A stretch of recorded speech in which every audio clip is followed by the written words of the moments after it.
5 నిమిషాలు ఆగాలి. ఏమి సార్ లోపల నరసింహారెడ్డి గారు ఉన్నారు. ఉంటే వాళ్ళు వెళ్లే వరకు మిమ్మల్ని వదలొద్దన్నారు సార్ ఎస్పీ గారు. ఎత్తి మీద టోపీ కనుక లేకుంటే పట్టాల మీద పడి ఉండే. మేము ప్లాట్ఫారం మీదకి రాకముందు వాళ్ళను తోకలు ముడుచుకొని వెనకెట్ నుంచి వెళ్ళిపోమని చెప్పు. సార్ వాళ్ళు నా మాట వింటలేదు, వచ్చేస్తున్నారు సార్.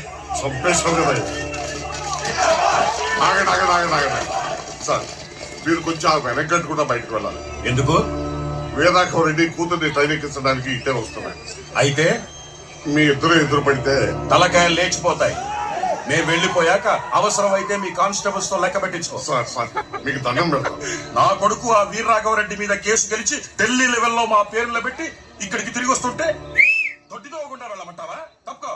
ఆగండి బాబు సమరసింహారెడ్డి గారు, మీరు చదువుకున్నవాడు, అనవసరంగా ఈ రక్తపాత ఎందుకు చెప్పండి. మీరైనా ఆ గేటు గుండా బయటకు వెళ్ళడానికి మీ నాన్నగారిని ఒప్పించండి ప్లీజ్ ప్లీజ్. నాన్న అటు వెళదాం పదండి. సమరా, మనం అటు వెళితే వాడు మీసం తిప్పుతాడ్రా. రొయ్య మీసాలు ఎంత తిప్పితే ఏం లాభం లేదు. మనకు ఎదురొస్తే వీధిలోనే కాదు కోర్టులో కూడా తొక్కేస్తామని నిరూపించుకున్నాం.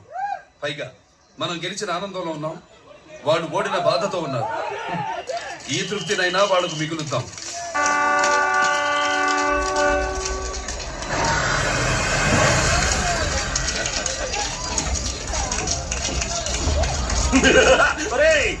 ముడుస్తాండారా? వాడు అరుస్తున్నాడ్రా. కుక్క మురిగిందనుకో. నీ చేతిలో దండెందుకురా? నా కాళ్ళ మీద పడి. వాడి కొడుకు అరుస్తున్నాడ్రా. కుక్క పిల్ల మురిగిందనుకో. దమ్ముంటే ఇట్లా దమ్మా యానాడైన అమ్మరమ్మ పాలు తగినాడా వాడు? పిరికి పంత పారిపోతున్నాడు. సమరసింహారెడ్డి ఢిల్లీలో సీమ సందుల్లోకి రారా, చూసుకుందాం నీ ప్రతాపము నా ప్రతాపము.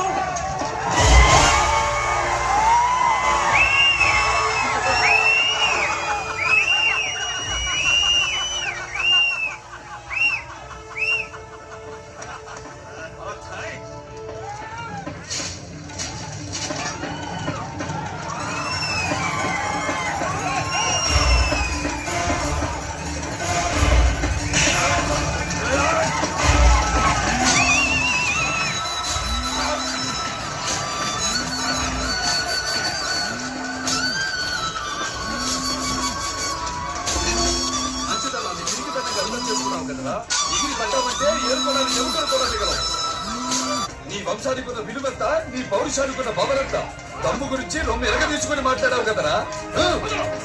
విడిపించుకో, విడిపించుకోరా.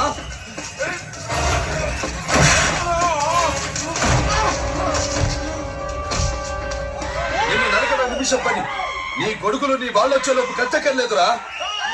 ఈ కాలు చాలు నీ గంటలోకి చంపడానికి. చూడు, నేను గట్టిగా తొడచరిచానంటే ఆ సౌండ్కే గుండాకి చేస్తావురా నువ్వు.